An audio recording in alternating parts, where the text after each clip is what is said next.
नमस्कार दोस्तों, एसीएल और मेनिस्कस की इन्फॉर्मेशन देने वाले यूट्यूब चैनल में आपका स्वागत है। अभी मेरी सर्जरी को 4 महीने कंप्लीट हो गए हैं। ये देखिए साइकिलिंग के फेज़ में अभी मैं साइकिलिंग कर रहा हूँ यहाँ पे। तो अब जैसे कि अलग अलग टाइप की साइकिल हैं। आप स्टार्टिंग में जो नॉर्मल साइकिल है वहाँ से शुरू कर सकते हो।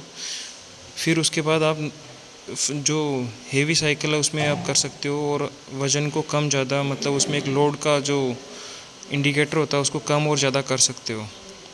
जब तक आपका 90 डिग्री बेंडिंग रहेगा तो आपको साइकिल को सीट को पीछे की साइड रखना पड़ेगा। ये जो मैं साइकिलिंग कर रहा हूँ मेरा क्या 135 डिग्री के लगभग मतलब कंप्लीट बेंडिंग आ गया है, इसलिए मैं इस साइकिल पे कर रहा हूँ।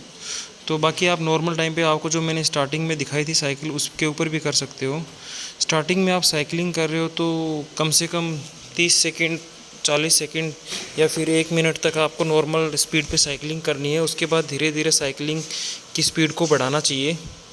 अभी मेरे 4 महीने के लगभग हो गए हैं, लगभग 28 वीक या 30 वीक्स कंप्लीट हो गए हैं। तो अभी क्या मैं स्टेशनरी साइकिलिंग कर रहा हूँ। स्टेशनरी साइकिलिंग के अलग अलग फेज़ हैं, जैसे कि स्टेशनरी साइकिलिंग में अगर मेरा नी बेंडिंग कम है तो मैं दूसरी साइकिल पे फिर आगे आगे step by step. ACL injury का यही एक है कि इसमें फेज़ वाइज बढ़ना पड़ता है आपको। पहले नॉर्मल साइकिलिंग स्टेशनरी साइकिलिंग के ऊपर, फिर धीरे धीरे स्पीड बढ़ाना है। जैसे ही आपका नी बेंडिंग अच्छा आ जाए तो आप बिल्कुल 90 डिग्री बैठ के भी साइकिलिंग पे कर सकते हो।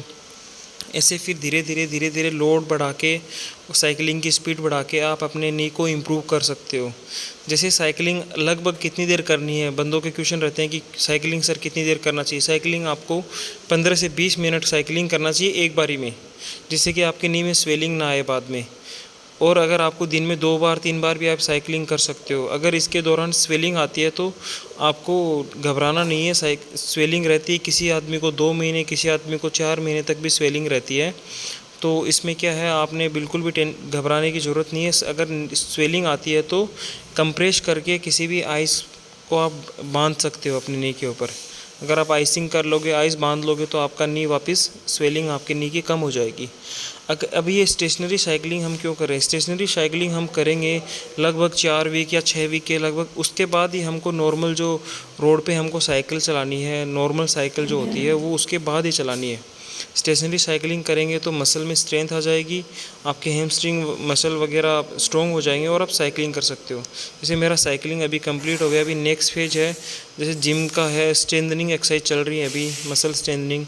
तो जैसे कि कोई वेट है उसको लेके आप रोल कर सकते हो, एक बार लेफ़्ट लेग से, एक बार राइट लेग से, एक बार लेफ़्ट एक बार राइट। जैसे कि हम फुटबॉल को किक करते हैं कि बहुत सारे स्पोर्ट्समैन हैं जो फुटबॉल खेलते हैं, उनको एसीएल इंजरी के बाद वापस फुटबॉल में जाना है तो उनके लिए मोबिलिटी एक्सरसाइजेज हैं जो कि हम नॉर्मली किसी भी जिम में कर सकते हैं। इसके लिए बहुत ज़्यादा कोई बड़ी जो कि ओनली एसीएल के लिए बनी हुई हो जिम या फिर कोई स्पोर्ट्स सेंटर, उसमें जाने की ज़रूरत नहीं है।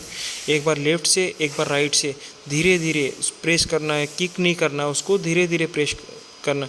फिर उसके बाद आप वन साइड एक बार लेफ़्ट वाला लेग इस तरफ राइट लेग से उसको धीरे धीरे वज़न को लेके आना है, धीरे धीरे अपनी तरफ अगले पैर तक लेके आना है, फिर उस पैर को वापस लेके जाना है, फिर उसी वेट को दूसरे लेग की तरह। ये नहीं कि जिसमें इंजरी हुई है उसी पैर के ऊपर जोर या काम करने की ज़रूरत है, दूसरे पैर पे भी काम करना है। तो दोनों पैरों का अगर स्ट्रेंथनिंग अच्छी रहेगी तो आपका दोनों पैरों में दोबारा से इंजरी होने के चांस भी कम रहेंगे और इम्प्रूवमेंट भी अच्छा होगा। उसके बाद क्या है, आप टो के ऊपर चल सकते हो। टो के ऊपर पूरा अपना बॉडी वेट ट्रांसफ़र करके धीरे धीरे आप वॉकिंग कर सकते हो। उससे भी आपके मसल्स में क्या थोड़ा स्ट्रेस आता है और मसल इम्प्रूवमेंट होता है। उसके बाद आप स्टेशनरी कहीं खड़े होके पंपिंग कर सकते हो नी के ऊपर। उसके बाद आप बैक साइड और नी के ऊपर और टो के ऊपर दोनों पे कर सकते हो।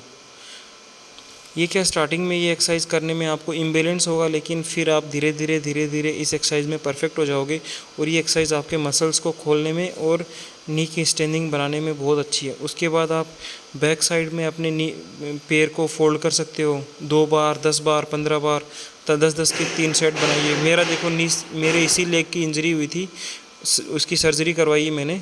मेरा नी बेंडिंग 135% डिग्री तक पूरा कंप्लीट आ गया है। तो बीच बीच में आप मसल को भी ऐसे खींच सकते हो। Thank you so much.